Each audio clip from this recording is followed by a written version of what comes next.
जय हिंद दोस्तों।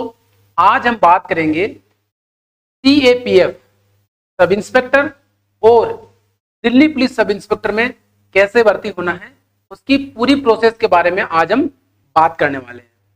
दोस्तों एक एक चीज को हम जानेंगे इस वीडियो में, संपूर्ण चीजें हम लोग कवर करने वाले हैं।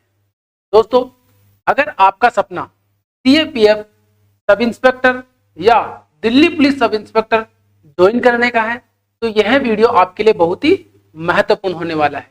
दोस्तों इस वीडियो को बिल्कुल भी स्किप नहीं करें, अंत तक देखें, क्योंकि इस वीडियो में हम निम्न टॉपिक को कवर करने वाले हैं। दोस्तों इसमें हम लोग कवर करेंगे कि सीएपीएफ क्या होता है, दूसरा है CISF, BSF, CRPF, SSB, ITBP और दिल्ली पुलिस में एसआई की भर्ती कैसे होती है, इसका क्या प्रोसेस है, साथ ही योग्यताएं क्या होती है, भर्ती का प्रोसेस क्या होगा, सैलरी कितनी मिलती है, कौन सा बल सबसे अच्छा है, कि आपकी प्रायोरिटी किस प्रकार से दे, वरीयता किस प्रकार से दे आप फॉर्म भरते समय। एक ही वैकेंसी में ये सारे फॉर्म निकलते हैं, सभी की जितने भी फोर्सेस है, साथ ही आपका दिल्ली पुलिस है, इनका सभी का एक ही कॉमन एग्जाम होता है और वरीयता के हिसाब से जो है आपको फोर्सेस मिलती है। तो इस वीडियो को अंत तक पूरा देखें, बिल्कुल भी स्किप नहीं करें। अगर आप इस वीडियो को स्किप करेंगे तो हो सकता है आप किसी चीज से वंचित रह जाए। साथ ही दोस्तों आपसे एक छोटा सा अनुरोध है कि अगर आप हमारे यूट्यूब चैनल पर नए हैं तो प्लीज इसे सब्सक्राइब कर लीजिए और बेल आइकन को जरूर दबाएं। साथ ही दोस्तों इस वीडियो को कम से कम 5 लोगों को शेयर जरूर करें और लाइक करना ना भूलें, ताकि दोस्तों हमारा मनोबल बना रहे और हम इस प्रकार के वीडियो आपके लिए लाते रहें। चलिए दोस्तों अब जानते हैं एक एक के बारे में। तो दोस्तों पहले बात करते हैं हम लोग सीआईएसएफ के बारे में। तो दोस्तों सीआईएसएफ अर्थात केंद्रीय औद्योगिक सुरक्षा बल, जिसको हम लोग central industrial security force English में कहते हैं। दोस्तों ये कहाँ कहाँ ड्यूटी करती है, इनका नेचर ऑफ ड्यूटीज क्या है, तो सबसे पहले जानते हैं दोस्तों ये इनका मुख्यतः ड्यूटी कहाँ कहाँ होता है। तो दोस्तों ड्यूटी की बात करें तो भारत के जितने भी औद्योगिक क्षेत्र हैं,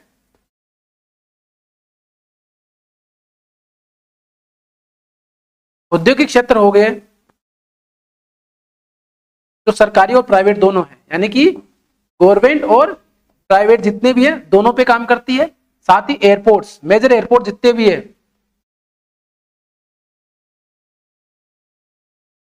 दोस्तों जितने भी एयरपोर्ट है उनके ऊपर काम करती है। साथ ही मेट्रो, दिल्ली मेट्रो हो गया, जितने भी मोन्यूमेंट्स है, जितने भी भारत के जो विरासत स्थल है उनके ऊपर सिक्योरिटी करती है। गवर्नमेंट बिल्डिंग्स की सिक्योरिटी करती है, साथ ही देश की आंतरिक सुरक्षा में भी महत्वपूर्ण भूमिका निभाती है। नेक्स्ट बात करते हैं दोस्तों बीएसएफ के बारे में, यानी कि सीमा सुरक्षा बल, अर्थात बीएसएफ के बारे में जान लेते हैं। तो दोस्तों बीएसएफ जो है वो मोस्टली बॉर्डर एरियाज में ड्यूटी करती है, लेकिन आंतरिक सिक्योरिटी में भी महत्वपूर्ण भूमिका निभाता है।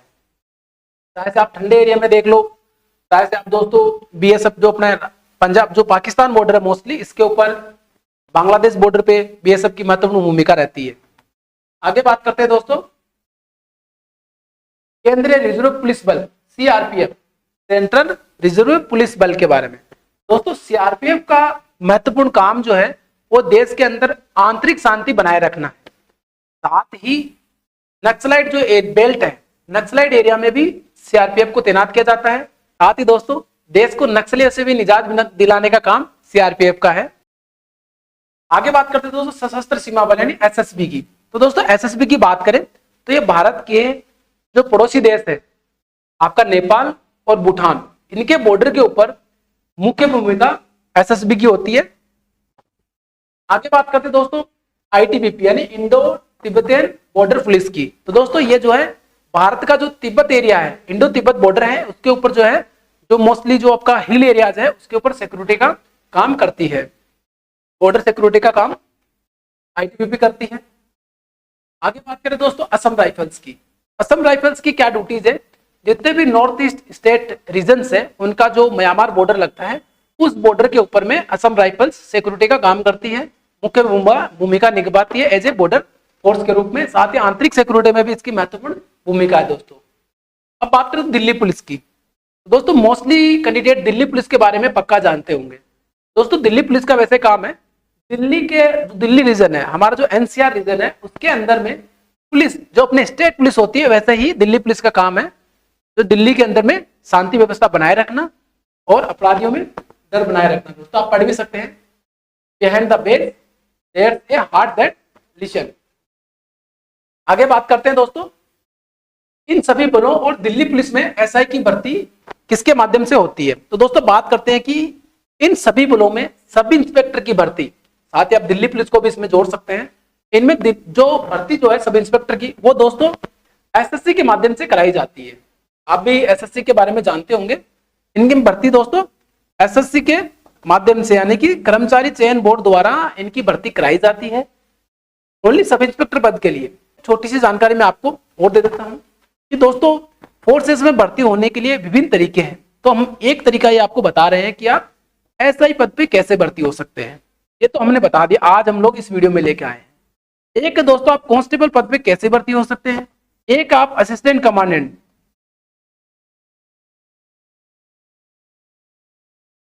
वो भी दोस्तों सभी फोर्सेज, जितनी भी पैरामिलिट्री फोर्सेज, जितनी भी आर्म फोर्सेज हैं, जितनी भी फोर्सेज हैं जिनके आज हम लोग चर्चा कर रहे हैं, इन फोर्सेज में assistant commandant, sub inspector, constable, ये कैसे भर्ती होते हैं, उन सभी का हम लोग दोस्तों एक वीडियो लेके आएंगे। उस वीडियो में बताएंगे कि आप कैसे इन बलों में भर्ती हो सकते हैं। विभिन्न परीक्षाएं जो होती है, आप चाहे से कांस्टेबल ले लो, आप चाहे से ड्राइवर की ले लो, आप चाहे से फायर की ले लो, आप चाहे से दोस्तों ट्रेडमैन टीएम की ले लो, आप चाहे जो है दोस्तों हेड कांस्टेबल मिनिस्ट्रियल की ले लो, आप दोस्तों स्टेनो की ले लो। इन सभी की वैकेंसी कैसे होती है, प्रक्रिया, भर्ती प्रक्रिया क्या है, क्वालिफिकेशन क्या चाहिए, एज क्राइटेरिया क्या होता है, इन सभी के बारे में एक वीडियो लेके आएंगे, जो कि नेक्स्ट वीडियो हमारा यही रहेगा, ताकि आप लोग जान सके सभी फोर्सेस में भर्ती होने का। दोस्तों हमने एक पीछे वीडियो बनाया था आर्मी में भर्ती होने की प्रक्रिया के बारे में, तो दोस्तों वो वीडियो हमने बनाया था, जिसको काफी अच्छे रिस्पॉन्स भी मिल रहे हैं धीरे धीरे। दोस्तों आज हमारा मुख्य बिंदु है कि हम सीएपीएफ और दिल्ली पुलिस में सब इंस्पेक्टर कैसे बने, इसका रिक्रूटमेंट प्रोसेस क्या है, तो उसी के ऊपर हमारा ध्यान रहेगा। दोस्तों है एसआई बनने के लिए आपको SSC CPO police organisation exam को पास करना होता है। कि क्या क्या चरण होते हैं, कैसे आपको पास करना है, इसके बारे में हम लोग पूरी जानकारी लेते हैं।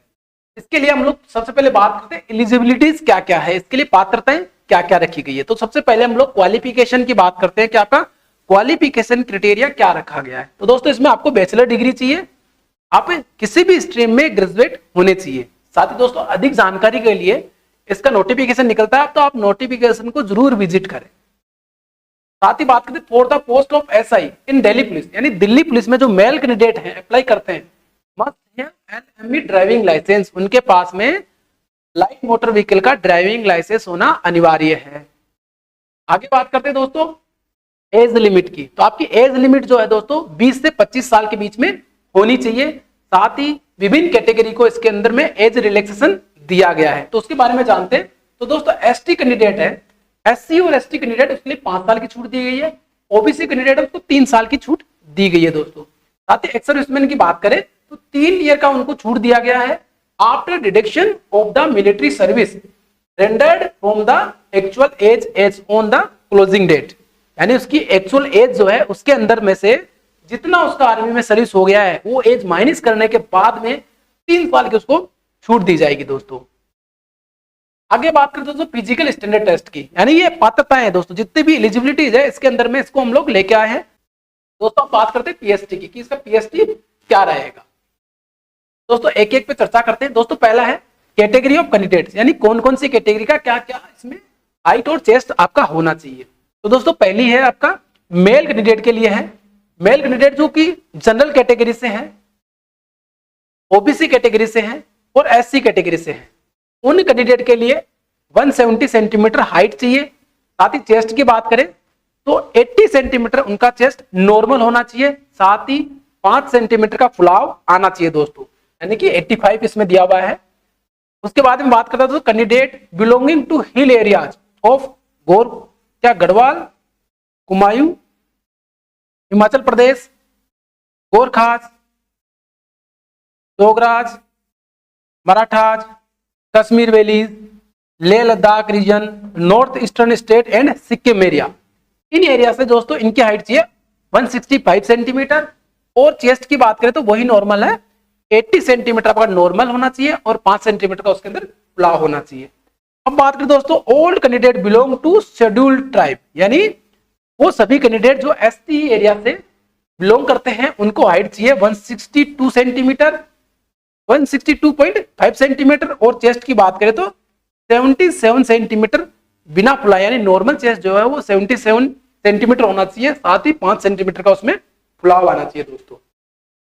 अब बात करें तो फीमेल कैंडिडेट की, यानी कि फीमेल कैंडिडेट है एग्जेंटेड दो लिस्ट एच सीरियल नंबर 5 और 6, ये जो हमने नीचे बात करी दो की, इनको छोड़ करके जितने भी कैंडिडेट है वो जनरल है, ओबीसी है, एससी का है, उन कैंडिडेट के लिए 157 सेंटीमीटर हाइट चाहिए लेडीज की, चेस्ट इनका लेडीज का नहीं होता है। साथ ही बात करें female candidates belonging to hill areas of Garhwal, Kumaon, Himachal Pradesh, Gorkhas, Dogras, Marathas, Kashmir valley, Leh Ladakh region से और north eastern state and Sikkim से रहने वाली लेडीज है, उनका 155 सेंटीमीटर हाइट होनी चाहिए।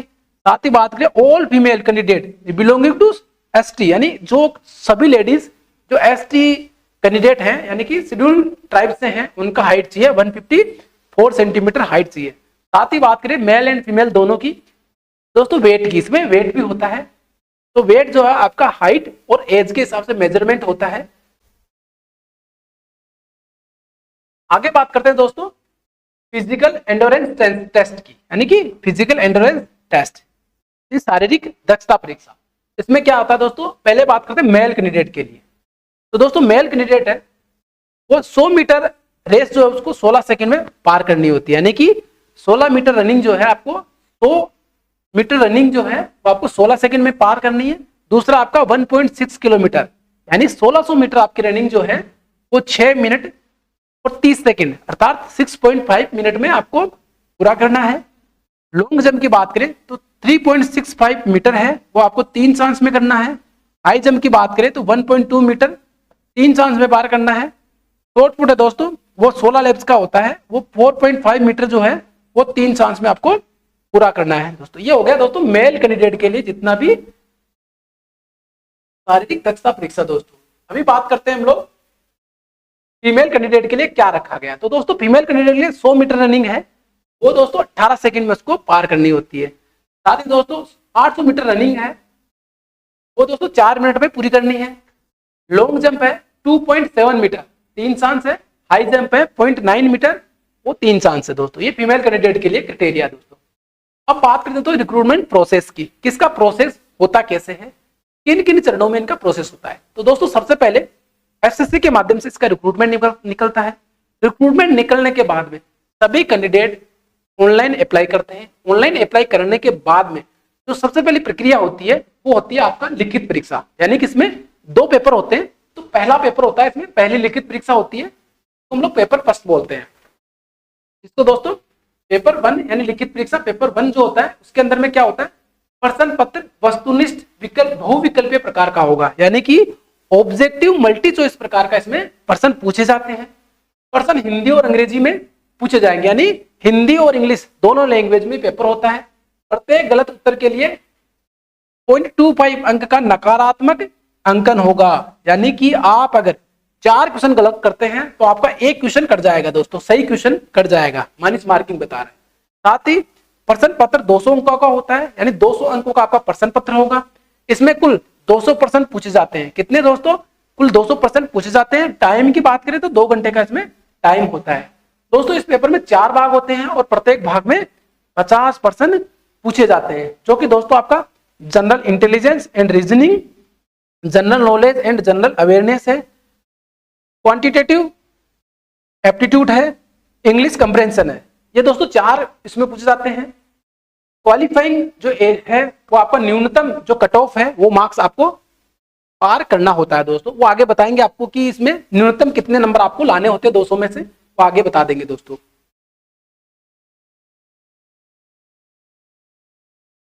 अब दोस्तों जो कैंडिडेट पेपर 1 लिखित परीक्षा पास कर लेता है उन कैंडिडेट का फिजिकल एंडोरेंस टेस्ट और फिजिकल स्टैंडर्ड टेस्ट यानी पीईटी और पीएसटी होता है, यानी शारीरिक दक्षता परीक्षा होती है जो कैंडिडेट पेपर 1 पास कर लेते हैं। ये दोस्तों पीटी और पीएसटी के बारे में हमने पीछे बताया था कि इसका क्या क्राइटेरिया है, उस क्राइटेरिया को आपको पूरा करना होगा जब आपके लिए शारीरिक परीक्षा के लिए आपको बुलाया जाएगा।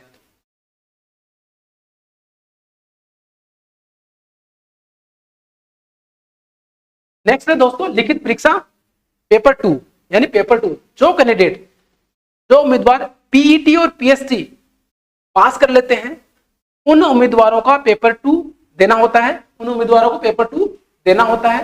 दोस्तों उसके लिए आपको पेपर 2 में 200 प्रश्न पूछे जाते हैं। इसमें भी दोस्तों कितने 200 क्वेश्चन पूछे जाएंगे जो कि कुल 200 मार्क्स का होता है। कितने मार्क्स का होता है? 200 मार्क्स का होता है, 200 प्रश्न पूछे जाते हैं। परीक्षा की अवधि की बात करें तो यह भी दोस्तों 2 घंटे की होती है। नेगेटिव मार्किंग दोस्तों 0.25 अंक प्रति गलत उत्तर की नेगेटिव मार्किंग होती है। अब बात करें दोस्तों पेपर की, पेपर किस प्रकार का होता है?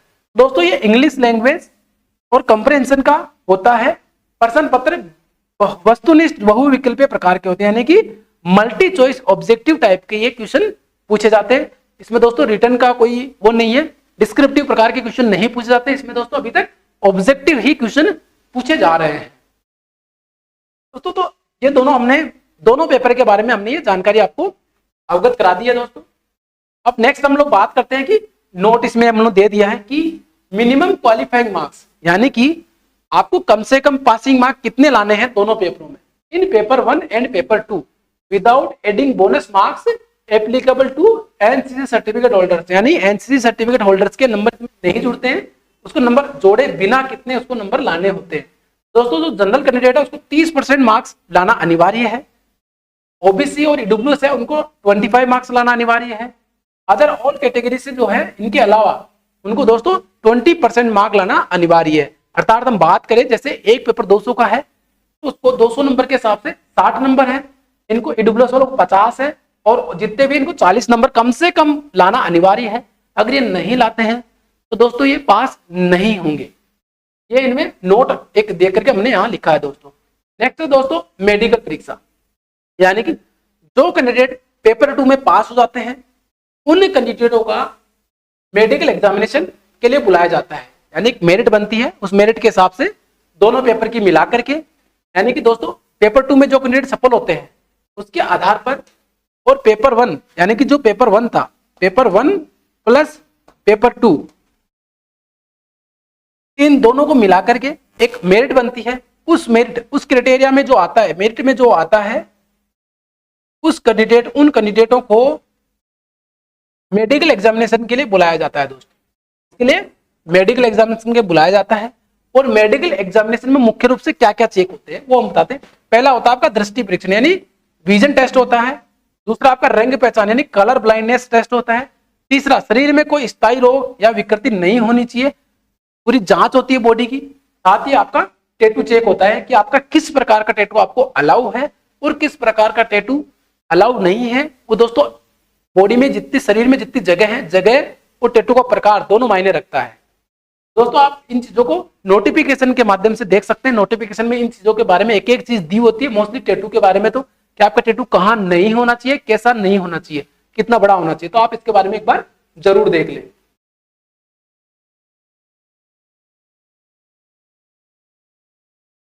अब बात करें दोस्तों फाइनल मेरिट लिस्ट की कि फाइनल मेरिट लिस्ट बनती कैसे। तो दोस्तों मेडिकल परीक्षा में सब उम्मीदवारों के दस्तावेज सत्यापन यानी डॉक्यूमेंट वेरिफिकेशन के बाद फाइनल मेरिट लिस्ट तैयार की जाती है, जो कि पेपर 1 प्लस पेपर 2 में जितने प्राप्तांक है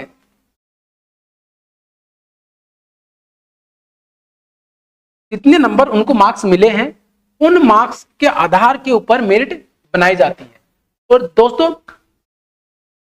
जो कैंडिडेट आप जैसे ऑनलाइन आवेदन करते हैं तो ऑनलाइन आवेदन करते समय दी गई वरीयता के आधार पर सीएपीएफ या दिल्ली पुलिस में सब इंस्पेक्टर पद पर नियुक्ति दी जाती है। दोस्तों ये सारी जानकारी थी हमने जो आपको प्रोवाइड करवाई है,